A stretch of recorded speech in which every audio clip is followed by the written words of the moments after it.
ছাদনা রাজবাড়ির প্রায় ৩০০ বছরের পুরনো দুর্গা মন্দিরে শুরু হলো সংস্কারের কাজ। বাঁকুড়া জেলার পশ্চিম সীমান্তে একটি অত্যন্ত গুরুত্বপূর্ণ স্থান হলো ছাতনা। এখানেই রয়েছে সবুজ বনানী ঘেরা ছাতনা রাজবাড়ির মা মৃন্ময়ীর দুর্গা মন্দির। একসময় সামন্তভূমির রাজধানী ছাতনায় রাজা ও রাজতন্ত্র কিছু না থাকলেও এখনও সেই পুরনো নিয়ম মেনেই চলে মায়ের আরাধনা। আজ থেকে প্রায় ৩০০ বছর আগেই এই মন্দির তৈরি করেছিলেন তৎকালীন রানী আনন্দকুমারী। বাঁকুড়ার ঐতিহ্যবাহী প্রাচীন এই পুরাকীর্তিটি দীর্ঘদিন ধরেই জরাজীর্ণ অবস্থায় দাঁড়িয়ে রয়েছে। ফাটল ধরেছে মন্দিরের ছাদে, বৃষ্টি হলেই জল চুইয়ে পড়ে মন্দিরের ভিতরে। চুন সুরকির পলেস্তারা খসে গিয়ে দেওয়ালের পাঁজর বেরিয়ে পড়েছে, সেখানে গজিয়ে উঠেছে আগাছা।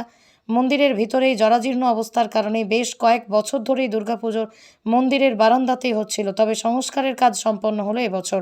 দুর্গাপুজো মন্দিরের ভিতরেই হবে বলেই জানান বর্তমান রাজা প্রদীপ সিংহদেও। মন্দিরের গঠনশৈলী একই রেখে সংস্কারের কাজ করা হবে বলেই জানান তিনি। ছাদনা থেকে শুভ্রাচল চৌধুরী রিপোর্ট, রাঙামাটি এক্সপ্রেস। প্রায় 260 বছর আগে তৈরি হয়েছিল। রানী আনন্দকুমারী এটা তৈরি করিয়েছিলেন। তো উপরে ছাদটা একেবারেই নষ্ট হয়ে গেছিলো।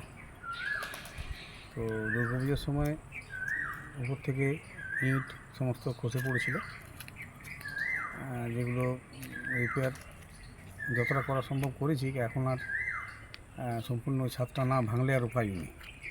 তো আমি ঠিক করেছি যে পুরোনো আদলটা রেখে আবার নতুন করে শুধু ছাদটাই তৈরি হবে এবং যে কাজটা ছিল আগের সে কাজটাকেও রাখার চেষ্টা করব আর কি।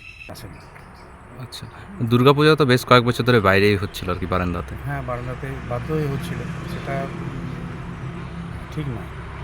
পুনরায় কি এবার পরের বছর থেকে? হ্যাঁ, পরের বছর থেকে একটা ভেতর হবে, এটাই আমাদের কাম্য বা সকলে এটাই চায় আর কি। রাজ পরিবার থেকে কি খরচা করা হচ্ছে সব কিছু?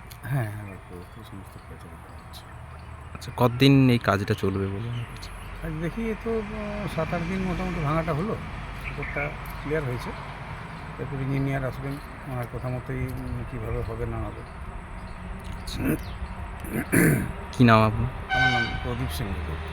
সন্তানকে মনের মতো করে মানুষ করতে চান? ভাবছেন কোথায় ভর্তি করাবেন ছেলে মেয়েকে? সময়িতা কনভেন্ট স্কুলে ভর্তি চলছে। এখানে রয়েছে কম্পিউটার ও স্মার্ট বোর্ড সহযোগে ছাত্রছাত্রীদের যত্ন সহকারে পড়ানোর সুব্যবস্থা। এছাড়াও যাতায়াতের জন্য আছে স্কুল বাস।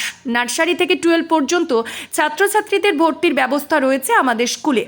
ছেলে ও মেয়েদের জন্য আলাদা হোস্টেল, লাইব্রেরি, ইন্টারনেটের সুবিধাযুক্ত কম্পিউটার ল্যাব, সায়েন্স ল্যাব সমৃদ্ধ এবং ইকো ফ্রেন্ডলি পরিবেশে আপনার সন্তানকে পড়াতে চাইলে অবশ্যই ভর্তি করুন আমাদের সময়িতা কনভেন্ট স্কুলে। আমাদের ঠিকানা অমর কানন, বাঁকুড়া। আমাদের যোগাযোগ নাম্বার 9153377955 অথবা হোয়াটসঅ্যাপ নাম্বার 9475146836 এই নাম্বারে।